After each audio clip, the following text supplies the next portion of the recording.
The saying goes that a week is a long time in football, and if ever evidence was needed of that, then you'd need to look no further than Reading's final 7 days before the international break. Following a 4-0 away defeat at Nottingham Forest, the club seemed to be staring down the barrel of relegation, but a draw away at Bournemouth and a win at home over Blackburn, with a couple of belting goals thrown in for good measure. It's done wonders for morale, and Reading looking much healthier going into the international break. Certainly with morale, at least, they are actually only a point better off in terms of a gap to the relegation zone than they were after that Forest defeat. But it is brilliant what a couple of good results can do for morale. Welcome to episode 294 of the Tilehurst End podcast. My name is Olly Allen, and joining me on the show this week is the one man willing to still put in a shift despite it being the international break. It's Adam Jones. How's it going, Adam? Yeah, not bad, thanks. I think, the international break is a bit of a drag just in work and kind of in general, really. But at least we've got some kind of good results to look back on. So, I'm excited to get into this one. Yeah, it's much better to be sitting on a win for 2 weeks than it is to be sitting on a defeat. So, well done, Reading, for finally backing up their ideas and putting a win on the board against Blackburn at the weekend. And we'll get straight into that in the recap and look back at the Bournemouth game. Briefly, just a quick mention, as always, to our sponsors, ZCZ Films. Always appreciative of the support they give the podcast and the website. Really helps spur us on. And likewise, also to all our Patreon subscribers who continue to donate monthly to the cause, which, as I say, really, really helps motivate us and keep us going. So if you do want to go and support us, really, really much appreciated, as much or as little per month as you can. Please do head over to patreon.com/Tilehurst, and you will have our eternal thanks. Right then, let's get into the recap then for both the draw against Bournemouth and the win over Blackburn. Come rain or shine, it's time to relive the latest match action with the recap.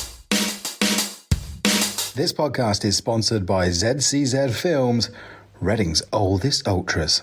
So, me and Ben obviously sat here a week ago, Adam, after that defeat to Nottingham Forest. Very downbeat, very pessimistic, really, about what the week ahead would look like, considering obviously we were playing two sides inside the top six in Bournemouth and Blackburn. But somehow Reading came away with 4 points from those games. A 1-1 draw away at the Vitality Stadium, and in fact they probably deserved to win the game, really. Obviously went behind after 8 minutes when Dominic Solanke scored. You sort of feared the worst at that point, I think, considering how Reading had collapsed the previous weekend against Forest. But to be honest, from the moment Bournemouth scored, Reading were probably the better side, and Tommins equalised with his first goal for the club, a brilliant strike from the edge of the box. And as I say, Reading probably unlucky not to come away with the win from that Bournemouth game. But then they do get the win over Blackburn, a 1-0 win at the Select Card Issue Stadium over Tony Mowbray's side on Saturday, courtesy of an even better goal. Josh Laur with a goal of the season contender, which I'm sure we'll get onto in a short while. But Adam, these were, I think for me, sort of exactly the sort of results you need in a relegation battle. We've not had enough of them this season. So many times we've lost games that we could have drawn. We've thrown away points in the last few minutes of games. So to get that point away at Bournemouth, especially having conceded first, I think was a great result. And obviously that Blackburn win as well, a first clean sheet under Paul Ince. And we've not had enough of those sort of hard-fought 1-0 wins this season. And it is dragging Reading, hopefully, over the line to survival.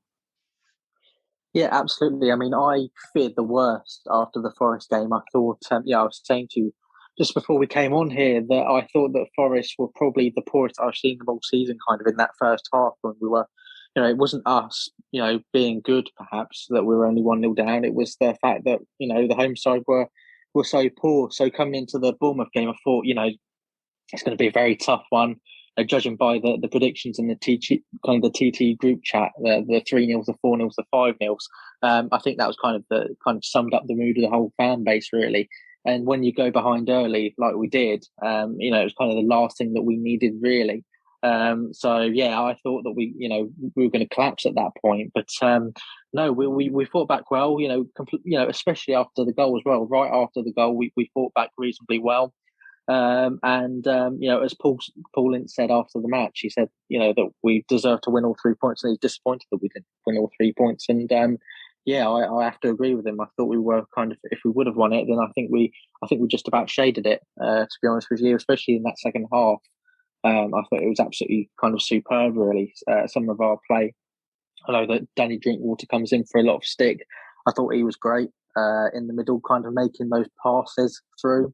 And kind of cutting kind of Bournemouth open really. So I thought that he was kind of vital in that second half, kind of unsettling, the home side. So I thought he was, he played a decent part in it. Obviously Ince as well, fantastic goal. All they needed really was that one bit of quality, and Ince provided that.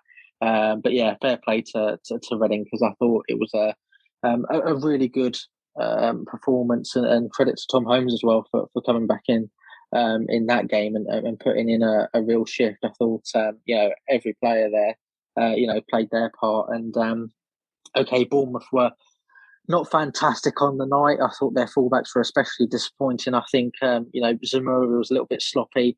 I think that Jack Stacey wasn't anywhere near as clinical as he should have been, and coming up against Tom McIntyre, I think he should have capitalised really, and had quite a poor effort on goal really. So I think they kind of played a part. Their poor performance, I don't think they performed up to expectations, for a lot of this calendar year anyway. I don't think they were fantastic, but I've got to give credit to us, because we're the ones who have got something out of the game. I thought that was a good performance and a good result from us. In terms of Blackburn, I was quite fearful that one as well. I know that we'd secured a decent result. I had a good feeling about the game and they were going to get a win, but I had no idea why, because they've got some very good attacking players. That kind of showed really when they had Dolan and Gallagher and Buckley and those sorts of players up top, and they had Kadra on the right wing. And I think, they probably tried to target McIntyre, because I'm not convinced about him kind of as a fullback. So the fact that Kadra went off quite early on was kind of lucky for us in a way. And I thought that was kind of lucky for us, and kind of changed the game really. And also think another enforced substitution in terms of John Swift coming on. I think he changed the game as well. He can really unlock defences, and I think for me he proved to be the real difference. I know that it was a moment of magic in the end from Josh Laur, and fair play to him for that goal, because I thought it took a deflection, but he was absolutely superb. The strike. Fair play to Laurent as well. Obviously, he's not enjoyed the most successful season, but has come up with the goods on the afternoon. Obviously, both sides had chances to win it. I'm not sure how Gallagher didn't score, but in the end, we took the big chance that we had, and obviously we perhaps missed a couple in the first half, but Laurent got an opening and he tried his luck and it worked. So we were just a little bit more clinical on the day, and fair play to them, because that could be 3 very crucial points at the end of the season. Yeah, I mean, ultimately, as you say, Reading took their chances, and they haven't done that anywhere near enough this season. And as I say, when you're in a relegation battle as Reading are, then you need those moments to fall for you. But it's really, really strange, because I was saying off air that we put in 2 really decent performances the last 10 days or so, against Bournemouth and against Blackburn. But then for 80% of the season, this team has been a shadow of that. The collapse against Forest, the collapse against Blackpool only a few weeks earlier. That we were saying that ultimately the changing manager hadn't seemed to have had an impact, and we'll speak about sort of the whether things are turning a corner under Paul Ince a bit later. But for me, there's always been quality in this side, and we've said it all season that this squad should be nowhere near the bottom 3. In terms of the quality they have, in terms of that John Swift is one of the best midfielders in the division. Lucas Zhao, when he's fit and firing, is one of the best strikers in the division. Laurent can produce that sort of moment as he did on Saturday, but we haven't seen it anywhere near enough. And the debate will rage on sort of why that's been the case. In terms of confidence levels, or injuries and things like that. But for whatever reason, we've not seen it enough from Reading this season. But ultimately, those moments did fortunately go our way, and we potentially might be turning a corner. Game management, I think, for me was massive for that Blackburn game in particular. Sim picked up on it in the match report that after Reading went in front in the 78th minute, they limited Blackburn to just one shot after that moment, which again is something we've not seen anywhere near enough from Reading in terms of closing down games. We've seen so many times this season that Reading have dropped points, lost games, drawn games in the final moments of matches. When they've conceded, late goals, sometimes 2 late goals. Thinking back to the collapse against QPR back in September. So for them to close that game out, as I say, a first clean sheet under Paul Ince was really, really pleasing. And a special mention to Olly Allen, who's come in and obviously played his first 2 games for the club over the last week and got a clean sheet. Reading's first 1-0 victory since the middle of October. As I say, we've not had results like that anywhere near enough. And hopefully we can pick up a few more of those over the course of the season, and even pick up, draws like against Bournemouth. Draws can be the foundation of really strong survival bids. I think back to Jose Gomez 3 years ago, where I think Reading drew something about half of his, sort of last 20 games in charge, or the last 20 games of that 18-19 season, and that pretty much kept Reading up. They weren't necessarily winning it every week, but they were getting points and sort of edging closer to that survival line. So look, there's a decent run of games coming up now in April, starting with obviously that massive Barnsley game straight after the international break, but then lots of winnable games after it against teams in the bottom half with not an awful lot to play for, the likes of Stoke, Swansea, Cardiff, Hull. Games coming up against them that the Reading should be looking at, probably taking maximum points from, if we're being brutally honest. As I say, we've seen the performances that the Reading can put in over the last week if they show up. If this Reading team fancy it on their day, I think they can compete with anyone in this league. We've seen that. That might seem strange considering the place we are on the table, but we've seen it over the last week. We've competed away at a decent Bournemouth side to our second in the league, probably playing Premier League football next season. We've taken 4 points away from home against the top 2 in this division in Fulham and Bournemouth. But then equally, we've taken 1 point away from home from the bottom 2 in Derby and Peterborough. It's such a Jekyll and Hyde Reading side, and it's really, really confusing to get your head around, because they can, really lift you up one week and then disappoint you the next. And I think that's why probably most people are reticent to say that we've turned a corner quite yet, because anything could happen over the next 8 games. We could go and lose to Barnsley after the international break and be right back in the thick of it and be 2 points clear of the drop zone. And psychologically, obviously, a win for Barnsley would be huge for them, and certainly not Reading. So things can change very, very quickly. But hopefully, as I say, we have turned a corner. As I say, we've got a question on Paul Ince and sort of the impact he's made in the mailbag, so we'll save that for them. That just about rounds up the recap. But I do want to give a special mention to that Josh Laurent goal. I think it's certainly worth paying some time, just paying tribute to it, because Adam, it was certainly a contender for goal of the season. I don't know what you think. I've got a couple of others down here. Tom Daley-Bashiru's second goal against Peterborough sprung to mind. Tom Holmes is obviously brilliant bicycle kick against Hull in December. Both of Obi Ajari's goals against Fulham as well, and obviously Tom Ince as well hit a belting strike on Tuesday against Bournemouth. But for a player who's not scored this season, that was a very, very good strike. Yeah, 100%. I'm trying to think goal of the season so far. Obviously, you've listed a couple there. I think that Daley-Bashiru's strike against Peterborough, I think it was the second, wasn't it? I thought that took a deflection, so I think that kind of ranks it below Josh Laurent. I'm sorry, Bashiru, but I think that kind of ranks below Laurent if it did take a deflection. Obviously, Laurent didn't. Many people thought it did, and that just shows how good of a strike it was. In terms of Tom Holmes, I mean, a centre-back scoring a bicycle kick, and especially, his first senior goal for Reading as well, is a great achievement for him. And perhaps that's one of the moments of the season so far. There haven't been too many high moments. But in terms of Laurent, I can't think of a better candidate for goal of the season so far. So, I think I'd agree with you on that one.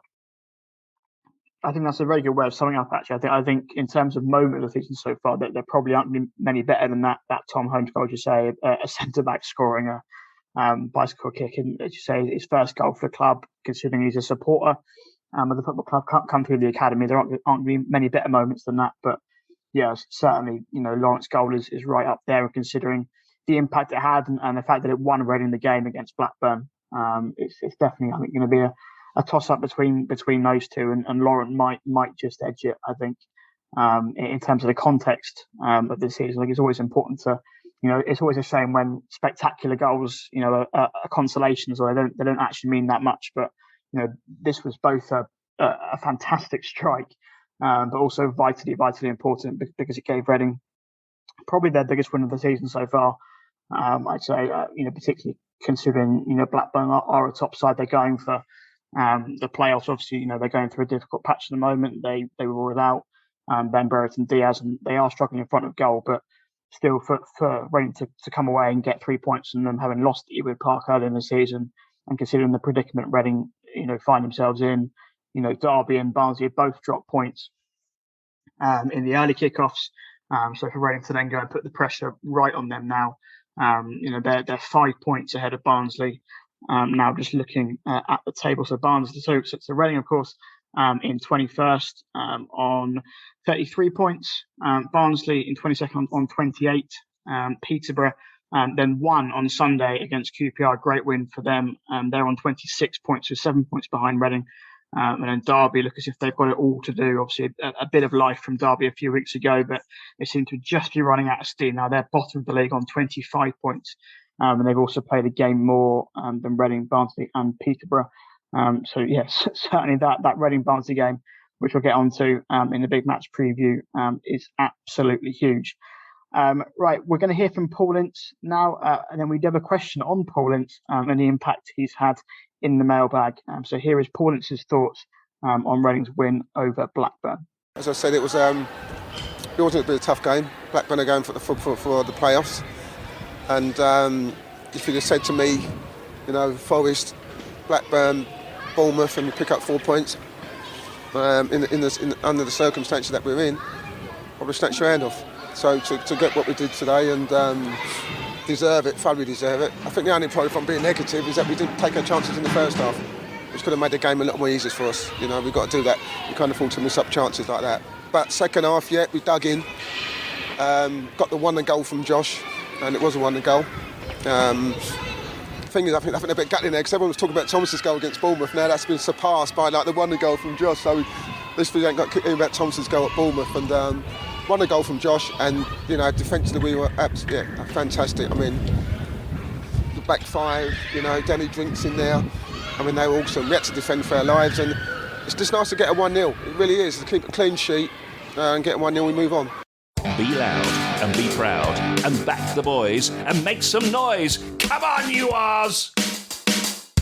Shout out to this week's podcast sponsor, ZCZ Films, showing that age is no barrier to being a hula hoop. Yeah, mailbag time then. Not too many this week, as the old adage goes, that when we lose a game, the mailbag is absolutely packed full of people with questions and complaints and thoughts. And when we win, people are much, much happier. But a real decent, actually, selection of questions we've had this week. And we will start with that question on Paul Ince, or more of an opinion / thought on Paul Ince from Jordan Cottle. He said not to rob Ince of all the credit for the last 2 results. He's done some good, some bad, some strange things. But I think the biggest factor is that this is the longest / only run of the season with something approaching a full squad. Far more important than anything that Ince has or hasn't done.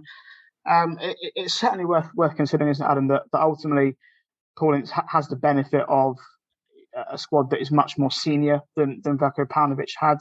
It was, you can call it an excuse, a reason, whatever you want to call it, that Paunovic obviously struggled with, never having a full senior match day 18 to pick from. His substitutes bench was constantly packed with, 23 players and 18s players, and it I suppose mitigated to a certain degree the way his tenure ended. whereas Paul Ince does have the benefit of now a fully fit and firing Lucas João for one. Lots of players likes of Tom McIntyre, Michael Morrison coming back from injury, and I believe the weekend against Blackburn wasn't the first time this season that Reading have named like a full match day 18 that is all full of senior players. So how much weight, Adam, do you give to that, and how much weight do you give to the impact that Paul Ince has had? I think it's a bit of a mix, but I totally agree with the point that I think having a full senior squad and having some of those attacking options on the bench, was it, Mayte and Swift and Brandon Barker as well, having those players on the bench, I think, is a massive psychological advantage for us, because we know if the game's not going to, if the game's not going our way at that precise moment, then we can change it up. It just shows you really how strong our attack is at the moment, that Halilovic can't really get into the matchday squad at the moment. I think Paul Ince said something about his fitness or something or other, but I can guarantee you, if we had to put an under 23 on the bench kind of in his place, or if we had the choice between under 23 and Halilovic, then I think Halilovic would be on the bench, to be honest with you. So yeah, I think that just goes to reinforce really how many options that we do have now. Even Brandon Barker, I thought, was reasonably bright in his short cameo at Forest. Obviously, that's not a fantastic kind of sample size, shall we say, but it's he showed real promise. He's another option that we could use really. So the fact that we have got a full kind of squad works for us in just as much in a mental way as it does a physical way. So yeah, I definitely give a lot of credence to that and put a lot of that success, recent success, down to the fact that we have had a decent bench that we can call upon. Because I think the likes of Yaki Mate and others are a big threat to have in this division. I think in terms of Paul Ince, I'm still obviously very sceptical of him. I'd prefer it if we had a different man in charge next season, if I'm being honest with you. But I'm not sure what to make of him at the moment. I'm not sure if we've had enough time as of yet. Maybe after a couple of losses, I've perhaps prejudged him a little bit and kind of jumped the gun a little. I think our game management in some games has been better. Obviously, you look at others, including the likes of Blackpool and Nottingham Forest, where we completely fell apart, kind of Paunovic-like in a way, which was a real disappointment. But in some games, we've shown better game management. And I think for me, having Paul Ince in, I mean, this is just a wild guess, to be honest, but I'm guessing it's a little bit of a culture shock. If Paunovic was the same in the dressing rooms, he was kind of with the press, kind of the different kind of approach where Ince is just very brutally honest, and he definitely isn't afraid to put rockets up backsides. I was trying to think of a nicer phrase, but that's basically it. He's ready to put a rocket up backsides, and I'm not sure if Paunovic I'm not sure if that was really his approach. So maybe that culture shock in a way has worked in kind of our favour. I know that it definitely, I think it played a part in us not pulling out of any challenges against Blackburn.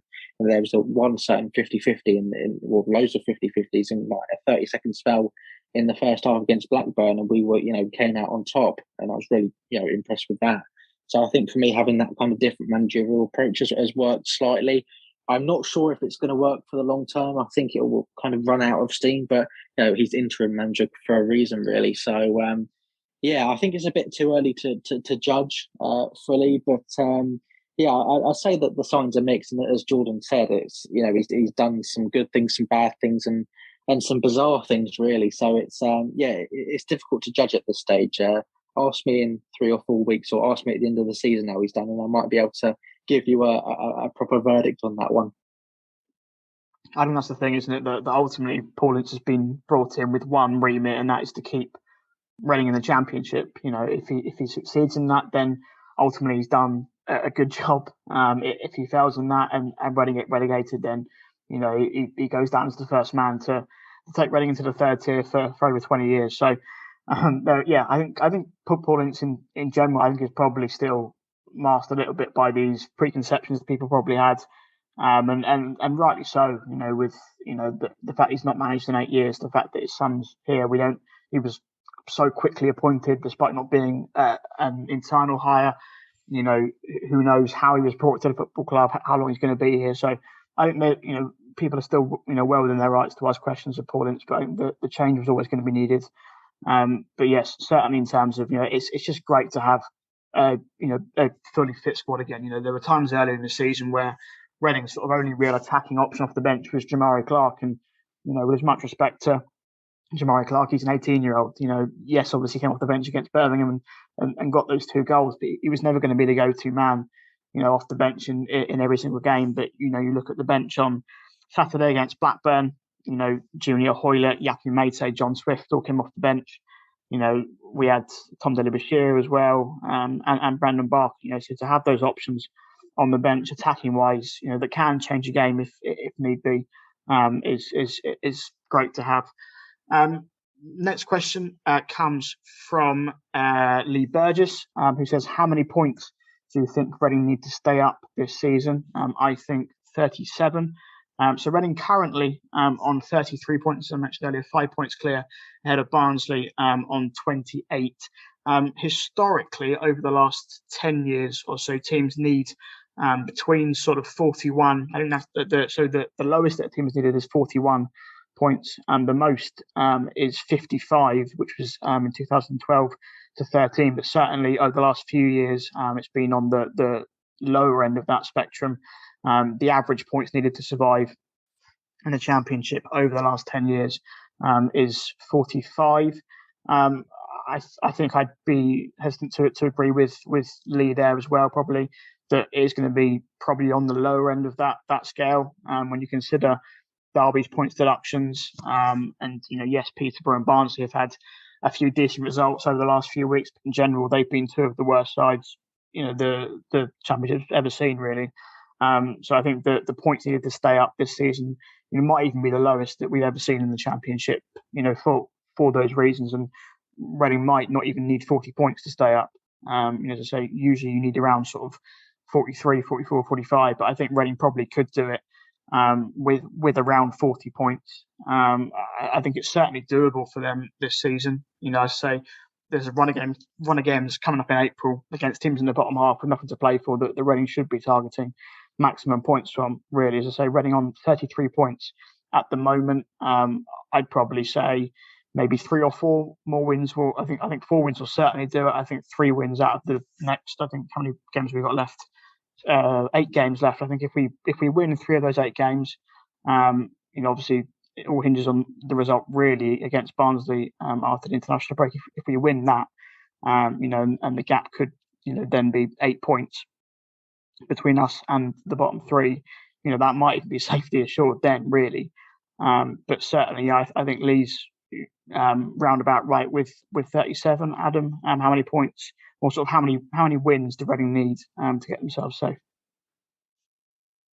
I'm going to take a very different approach to you. I kind of think it's more about the psychology. I think if we win our next game against Barnsley, I think that'll be a massive sucker blow to them. And as kind of similar really to last weekend with Peterborough going above Derby, I think that'll be a massive mental blow for Derby. Considering they overtook both Peterborough and Barnsley and now find themselves back at the bottom of the table. I think that'll be they'll feel awful about that. So I usually try and look at the bigger picture, but I want to focus kind of on the next game. And I think for me, if we win that one, I think that'll be an absolutely kind of huge, really, step towards safety. I mean, Saturday felt big, but I think this one will be absolutely crucial, really. A real 6-pointer. And if we win that one, then I think for me, I'll be 100% more confident that we'll stay up. Obviously, if they win, I think they can reduce the deficit to like 2 points, and at that point, it's quite scary at that point. And yeah, it just shows you how much, as you said and alluded to really at the start of the pod, how much can really change in a week. So for me, it's about individual games. Obviously, we're not playing Derby again. Perhaps that's a positive thing, perhaps it's not. I think it's a good thing from my perspective, because you can't really write Derby off, and I'd certainly back them to get a point or three against us. So that's probably a good thing for us. But in terms of Barnsley, they've picked up recently. Obviously, we'll talk about them a bit more in the big match preview. But in terms of points, I mean, ideally, I'd want us to win all of our games, but that's just not realistic, really. If I had to put an estimate on it, I'd like to have it. I think kind of going along the same kind of path as you, I'd like to win perhaps 3 games. I think that might be just about enough. I'm not very comfortable with the deficit at the moment, even though we extended it at the weekend. I'm still not 100% comfortable. So, 3 or 4 wins, I think would perhaps, hopefully, be enough. But you can't write.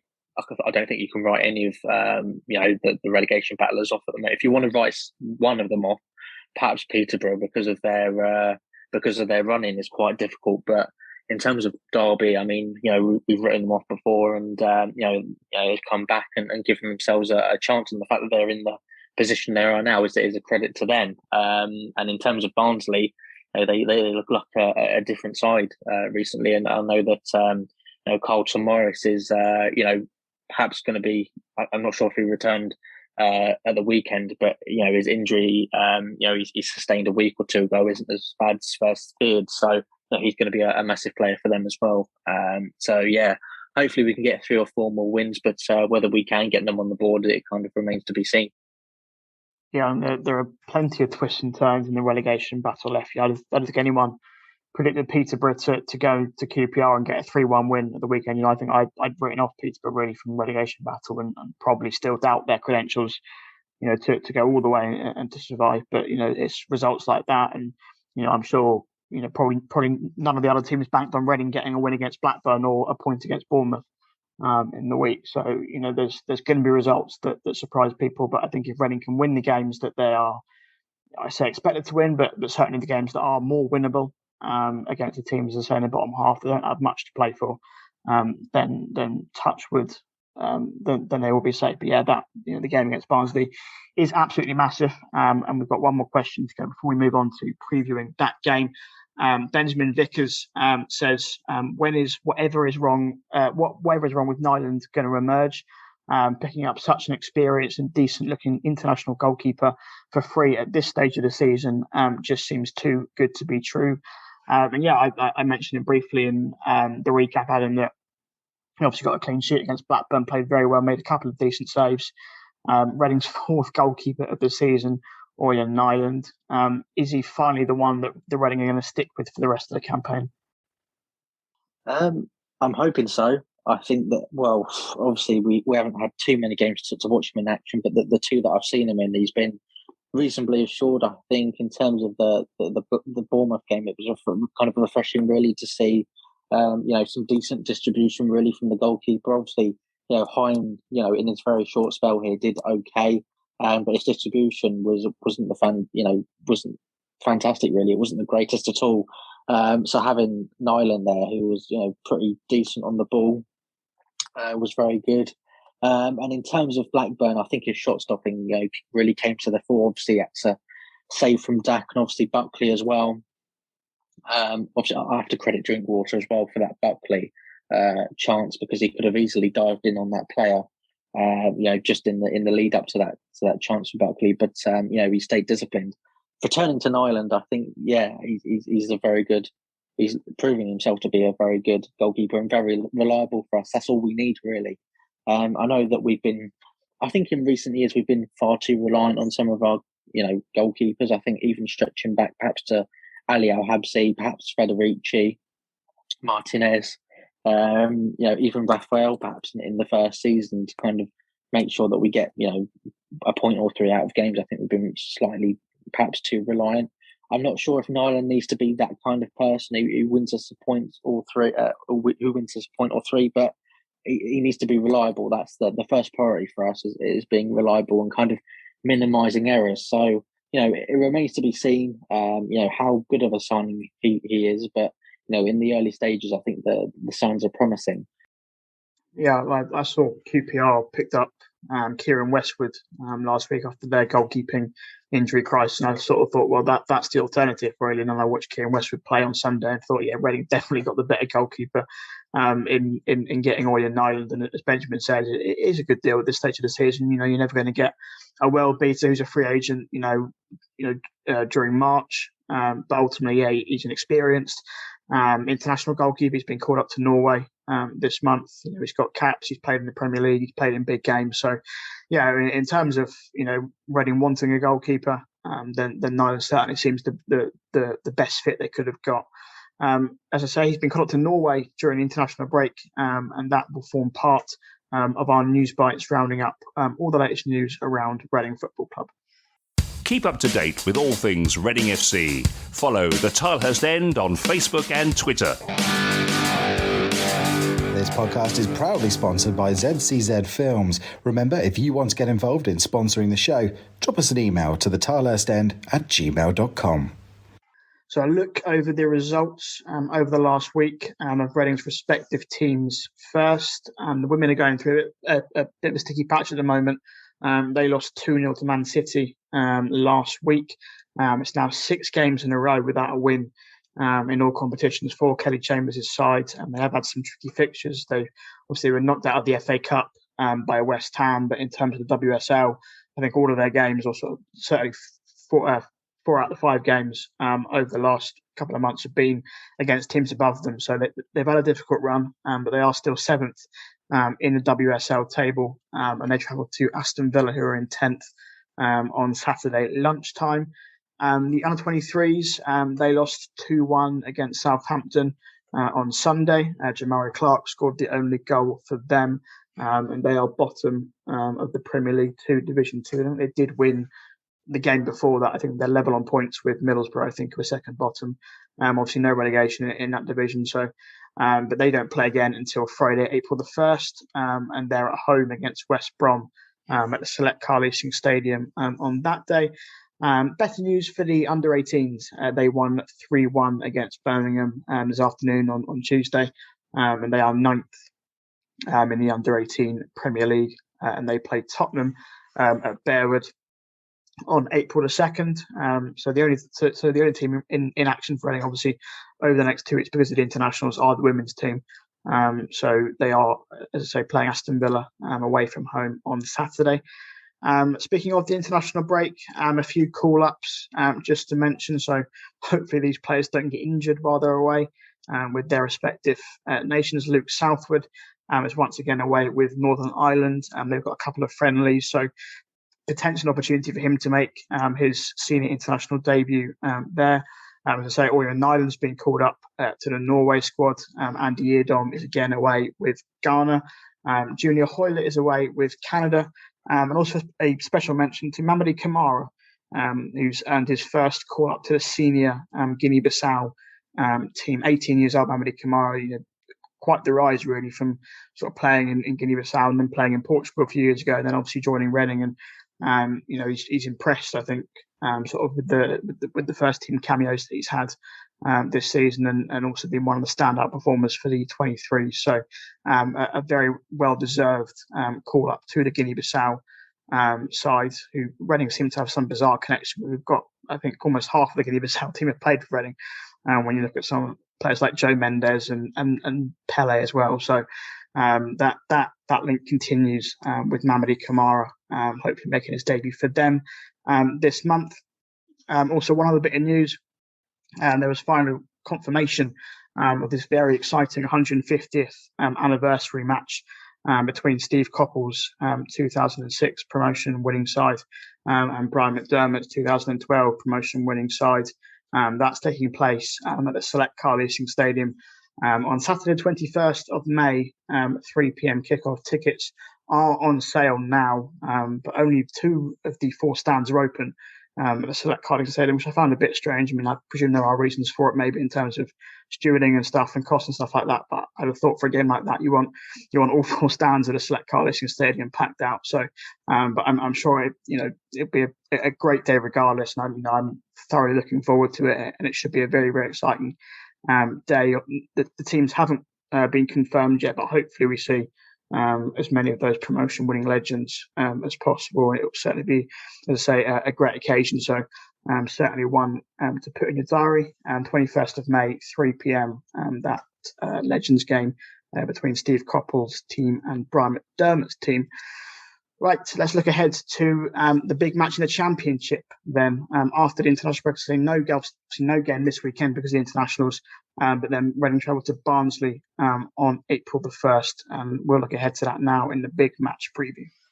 Be loud and be proud and back the boys and make some noise. Come on, you Rs! Shout out to this week's podcast sponsor, ZCZ Films, showing that age is no barrier to being a hula hoop. So yeah, this certainly seems to be, as it was last season, Barnsley away is the biggest game of Reading's season, really. Obviously, very different things on the line to a year ago. Both sides going for the playoffs last year, and now both sides battling for survival. Hopefully, Lucas João can bring his shooting boots to this game. But yeah, just a massive game at Oakwell. Adam, Barnsley looked dead and buried, really. Certainly a couple of months ago. Obviously, they sacked Marcus Schopp in November, replaced him with Poya Asbaghi, who didn't really seem to make much of an impact. But the last few months and weeks, they've certainly started to click into gear. They made a couple of really shrewd January loan signings of bringing Domingos Quina and Amin Bassi on loan. They've certainly had an impact and improved the team. Barnsley have lost just 3 of their last 9 matches, and they're also unbeaten in their last 5 home games. They are particularly strong at Oakwell this season, or sort of strong in comparison to their away form. 21 points out of their 28 points have come on home turf this season, so certainly not going to be an easy game. Adam, it's difficult to say sort of, are Reading safe if they win this game? I think, if we win the game, we could be as many as 8 points clear. I think, I think as many as 8 points clear of the bottom 3. If we do, and obviously if Peterborough win their game, then it'll be less than that. But obviously, if we lose the game, then that gap to the bottom 3 would only be 2 points. Is it as simple as saying if we win the game we're safe, and if we lose the game we are bang in trouble? There's certainly so much on the line. Yeah, definitely. It is hard to say. I mean, I'm one of those that's never comfortable unless Reading go about 6-0 up in the game because of Reading versus Arsenal in the Carabao Cup all those years ago. I'm a kind of guy that wants us to be mathematically safe as possible, and until it's done, it's not done. So yeah, if we win against Barnsley, it will be a massive boost for us, and I think definitely be a cause for celebration for us. But I think we've still got to keep our eye on what we're doing. Obviously, we weren't expecting Barnsley to have a resurgence, and the same could easily happen with kind of Peterborough. So we just need to make sure that we're not being caught off guard, and we're not resting on our laurels. We need to kind of get as many points on the board as possible, and then if we can do that, then we can take perhaps a little bit of momentum into next season, which also kind of promises to be tough. So I don't think it guarantees our safety, but I think, as I mentioned earlier, it'll be a massive kind of psychological blow to Barnsley. And even if we get a point, I think that'll be a real source of frustration for Barnsley, really, considering, that, as you say, a win would take them within 2 points of us. And, if we do win, I think they'll find and they'll kind of view their recent resurgence as being futile, really, and that'll be a massive blow to them. So, the importance of a win at Oakwell can't be understated, and the fantastic away support that we've got, and not just for this game, but also for the entire season. I think will play a part. When we do meet them, I think we've got an increased allocation, so that's very good news. And let's just hope the boys get over the line with 3 points. But like last year, I think I'd definitely take a 1-1. Just let's just hope not. That we don't have a Lucas Jousita this year, because that could prove to be very costly. But having him available in the first place is good news for us. So yeah, I mean, we seem to have the players at our disposal, I think, to go and get 3 points. But they've also got some decent players as well. They've got on paper a very solid base with Anderson and Helik, who's a Polish international. Brad Collins, I think, is one of the better goalkeepers in the division. Obviously, you've got likes of Callum Stiles and Callum Britton as well, who are very decent players. And if they were relegated, I think they'd get a move back to the Championship. So it's a bit of a surprise to see them in their current position. Obviously, they lost 3 very key figures really at the start of the season or in the summer. Kind of Daryl DK, their main talisman, ex-captain Alex Mowat, and obviously Ishmael was a massive loss to them. So yeah, it's giving you a general overview of everything really and why they've kind of failed this season. But that was the past and this is now. So what happens on the afternoon could be absolutely crucial really to both sides' fate really, because Derby have suffered a recent blow and Peterborough aren't exactly favourites as well. So it's going to be a huge game. But whether we'll in terms of if we win, we'll survive. It's not done until it's done, and that's how I'd really sum it all up. Yeah, they were a team that I was really intrigued to sort of see how they would get on this season. Barnsley obviously surprised everybody last season by their run into the playoffs, and I'm a big fan of sort of their model behind the scenes. They're part owned by the Moneyball guy, so they follow that sort of model, very data driven. I think I picked them as my team to watch in our TT season predictions. I didn't say whether they were a team to watch for good or bad reasons. I think I probably thought it was going to be for good reason. But as you say, obviously losing Moat, DK, and Valerian Ismail has certainly hit them hard. But to say those January editions of Domingos Quina and Amin Bassi certainly have given them added quality, and Carlton Morris is finding form as well. So yeah, certainly not an easy game. We'll touch on Reading's team news, but I did want to, as you say, briefly mention the fantastic away support that has been brilliant this season. I probably played in part due to the fact that people obviously couldn't go last season, so they're making up for it this season. But the travelling support has been brilliant, considering Reading's results have been very, very poor. People are still paying their money and travelling hundreds of miles to go and support the team. As you say, an extra allocation now for this Barnsley game. We sold just under 1,000, or we sold just under 1,000 at lunchtime. So we might well have surpassed that milestone now. So yeah, the support has been brilliant, and hats off to everybody who's going to Barnsley or to any of the other away games for the rest of the season and so far, because it's been brilliant support. I was down at Bournemouth on Tuesday, and I was surprised to see so many people there. Obviously, it's not too far away, but it's still a midweek night when we lost 4-0 the weekend before, and the support was brilliant. And you could see how much it meant to the players as well, and it certainly spurred them on to go and get that point. So yeah, top work everybody for the away support this season. In terms of the team then for Barnsley, Adam, obviously, hopefully the players on internationals, the likes of Nyland, Junior Hoylett, Andy Eardom, will come back with no injuries. It was an unchanged team between the Bournemouth and the Blackburn games. I think if it stays unchanged again, I think it will only be the second time this season that we've kept the same team for 3 straight matches. Obviously, Andy Rinomhota went off in that first half against Blackburn, was replaced by John Swift. Paul Ince after the game said he wasn't sure on the situation on Rinomhota. It was his knee that got injured, and Paul Ince said hopefully it's not as bad as we think. If Rinomhota is fit, Adam, I think we'd certainly want to see John Swift come back in, probably for Danny Drinkwater rather than Andy Rinomhota.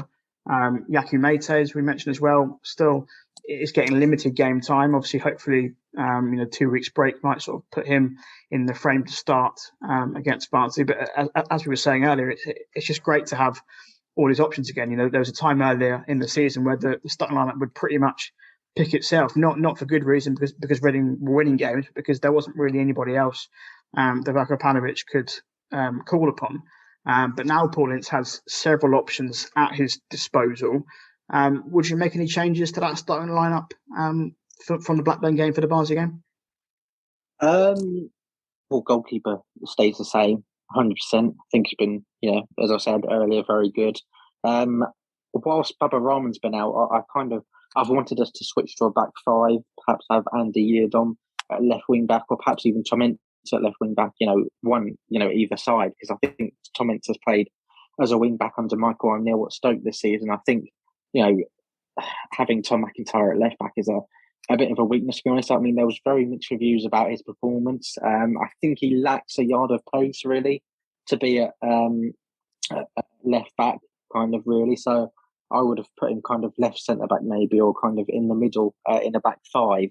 But if Baba Rahman's available, I'd definitely stick him in. I'm not sure how many weeks he's away now. I know that he was out. He got injured at Preston, and I think he was out for about 6 weeks. So I don't know if the Barnsley game will come too early for him. Hopefully, I don't think he's away. Hopefully, he's not away with Ghana, and hopefully this will give him the chance to recover. But I definitely have him kind of over McIntyre. I know that McIntyre had some very good points, some very bright moments against Blackburn. But I just think having the more orthodox version there would be kind of a more orthodox option there would be a decent shout for us. Despite Rahman's kind of defensive vulnerabilities, I think it's good to have a good, a proper option there. It's a surprise not to see Scott Dan kind of in there, but I don't think you change that back four now if Rahman comes back. I think you've got to have Morrison and Holmes, considering we kept a clean sheet, and I think that Yiadom's also been very decent as well in recent weeks, and fair play to him as well. In terms of the Drinkwater debate, I mean, it does offer us some good points, and I've been as guilty as many other people as kind of very harshly criticising him, and I guess that's kind of the wage packet that he's on, and perhaps that's wrong of me to do so, to criticise him based on that. He's had some very good points in recent weeks. I think that he's been aggressive. I think he was aggressive, against Blackburn. As I said, was very disciplined though when he needed to be, especially during that moment where he could have given away a penalty. So he's had some bright sparks. I think he had, obviously there's been some loose passes as well. There's been some mixed performances from him, and there's been some not so good performances from him. But does he offer us enough to kind of keep likes of Rinomhota and Laur out of the starting lineup?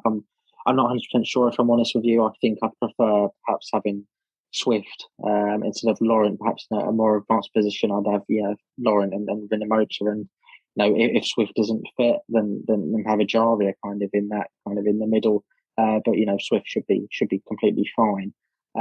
Lucas Zhao obviously starts up top, and then I think for me, obviously Tom Ince has got a lot of stick as well. Well, I guess that's because of he plays under his dad and what have you. But I think he's tracked back, I think, noticeably well in recent weeks. I know that Ajari has also tracked back and done his defensive work, kind of noticeably improved in that area kind of this season. So that's important to kind of help the fullback. I think that's got to be a key priority as well. As well as supplying that kind of real wing threat. I think that's important to have. But if Swift is available, then I think I'd have Ajari and Ince kind of on either wing. And I know it's kind of controversial perhaps to leave Yaku Mate out, but I'm not sure if either of them, either of Ince or kind of Ajari deserve to be dropped at this stage. Perhaps it would send a bad message out to the rest of the team. But in terms of going up top, I think it has to be Lucas Zhao. I don't think that Yaku Mate is a striker. I think he operates best, perhaps, off the wing when he's got a touchline to work with. So I wouldn't make too many changes, but I would if Rinomhota is available, then I'd have Swift in for Drinkwater. Obviously, push Swift up. I'd have Baba Rahman in if he's fit, in for Tom McIntyre. And I think those are the two changes that I'd make on this one. But I wouldn't rock the boat too much. Let's do some predictions then. As I say, these could change. We'll do some initial predictions, shall we say, for the Barnsley game that we are allowed to change in the lead up to the game. Just looking back on the last couple of weeks, I'm pretty sure everybody predicted a defeat against Bournemouth and no points for that. I think the only person to predict the win against Blackburn was Sim, who got it bang on with a 1-0 win for Reading. Mark should hopefully be able to update everybody with the standings if people are interested in that sort of thing, to see who is leading, because I quite frankly have no idea. But let's do some predictions then for the Barnsley game. Adam, what are you going to go for this absolutely massive fixture? Yeah, it's particularly hard to predict this one because it's such a massive game and it could go any way, to be honest with you. That's the reason why, although the win against Blackburn was good, it's I think this win will be absolutely crucial for us. I'd like it to be kind of the same as last season, perhaps. I'd definitely take it a 1-1 draw. Ideally, we'd get a win on the board. I think that'd be, as I said, that'd be huge. But I'll go with a 1-1 on this one. I'm not sure we'll keep a clean sheet. I don't think we will keep back-to-back clean sheets, considering our defensive record this year. Even with our improved game management. But I'm going to go with a 1-1 because we don't seem to be all that shy in front of goal. I think we've been okay in front of goal at times this season. So I'm going to go with a boring 1-1. I have also got 1-1, but before you said anything, I had 1-1 written down here. But as I say, it was almost impossible to predict, what Reading performance we're going to see. We could see the Reading performance against Bournemouth and Blackburn, and we could see the Reading performance against Nottingham Forest and Blackpool where they collapse. It could quite literally be anything, and that in many ways is a bit worrying because it could be the Forest or Blackpool performance. But ultimately, we know these players have got it in them to put in a decent performance. And given the magnitude of the game and given the importance of the game, and what a win could mean for Reading survival chances. Hopefully it is that team against Bournemouth and Blackburn that turn up and get a result. Certainly, as much as a win would be massive, I think obviously you'd much rather draw the game than lose the game. Certainly because obviously Barnsley are breathing down our necks and they'd be 2 points behind us if they did win the game. So I'm going to go for a 1-1 draw. But that just about wraps up episode 294 of the Tilehurst podcast. No show next week, of course, because it is the international break. But I believe Mark will then be back after the Barnsley game, hopefully with a win to talk about, and also looking ahead then to the home game against Stoke City on Tuesday, the 5th of March, starting off the final stretch in this bizarre season, and hopefully the stretch that sees Reading to safety. But what is left for me to say for today's show is, Adam, thank you very much for joining me this week. No worries, absolute pleasure, as always. And of course, thank you at home for listening as well. Definitely a more upbeat show this week. I think probably nervously optimistic about what is to come. Is probably the best way to sum up me and Adam this week. So hopefully you have enjoyed the international break, whichever country you are cheering on. And come on, you ours.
You smile, funny how it